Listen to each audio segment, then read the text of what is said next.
Jeff Daniels recently opened up on the Best People podcast about the surprisingly tough challenge of portraying Harry Dunn in Dumb and Dumber, a role that remains one of his most out-of-body experiences. Despite a long, accomplished acting career, Daniels admitted that embodying such extreme naivety was harder than expected. "I didn't know how to be that dumb," he told host Nicole Wallace, recalling the moment she laughed at his candid admission. During auditions with Jim Carrey, he matched Carrey's frenetic energy, which helped him land the part.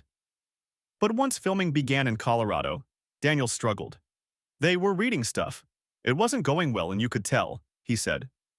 The breakthrough came when Daniels reframed his character's intelligence. "He has an IQ of 8, he recalled thinking. "Not 7, not 98. And that made perfect sense to me.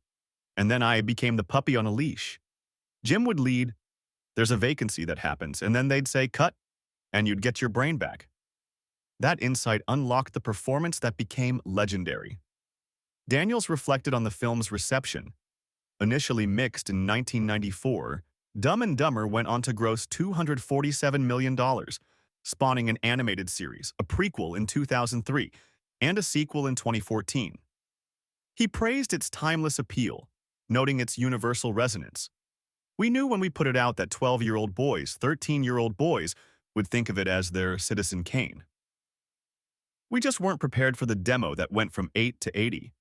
Comparing it to Peter Sellers' classic Pink Panther comedies, he celebrated its staying power. Daniels also addressed taking on such a broad comedic role, given his dramatic background. He emphasized that comedy allowed him to demonstrate versatility. "Part of my plan was to create as wide a range as possible," he said, and Dumb and Dumber helped him achieve that goal. This candid reflection reveals Daniels' dedication. He took risks, tested his limits, and ultimately embraced the character's simplicity to earn authenticity, and delivered a performance that continues to resonate with audiences widely.